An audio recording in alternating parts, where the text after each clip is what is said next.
నా వీడియో కానీ ఆడియో కానీ ఎవరు కూడా యూజ్ చేయకండి, రీమిక్స్ చేయకండి, మీ ఛానల్కి స్ట్రైక్ పడుతుంది.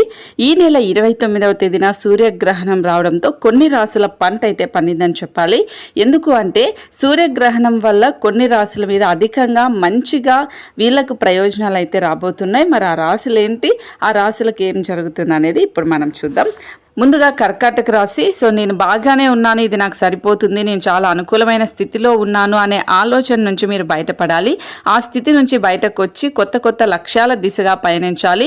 అందుకు అవసరమైన బలాన్ని శని దేవుడు మీకు అందజేస్తాడు. జీవితంలో సరికొత్త అనుభవాలను చవిచూస్తారు. జీవిత భాగస్వామి సలహా సంప్రదింపులతో చేసే పనుల్లో ఆర్థిక విజయం అనేది ఉంటుంది.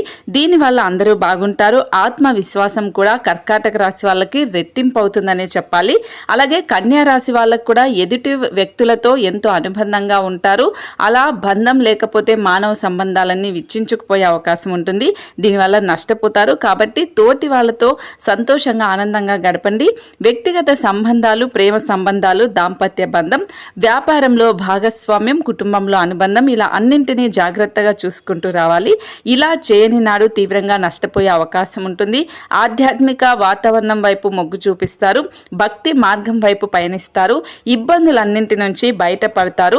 అలాగే వృషభ రాశి వాళ్ళకు కూడా నీతికి నిజాయితీకి ప్రతిరూపం శనిదేవుడు అని చెప్పాలి. చేసిన కర్మల ప్రకారం ఫలితాలనిచ్చే శనిదేవుడు ఈ రాశులకు ఎదుగుదలనిస్తాడు. జీవిత లక్ష్యాన్ని చేరుకోవాలని సూచిస్తారు. మానవ సంబంధాల ప్రాముఖ్యతను వివరిస్తాడు. అలాగే జీవితంలో ఎదగటానికి కూడా ఇప్పుడు తోడ్పడతారు. కుటుంబ సభ్యులందరితో కలిసి తీసుకునే నిర్ణయాలు వీళ్ళకి మంచిగా ఉంటాయి.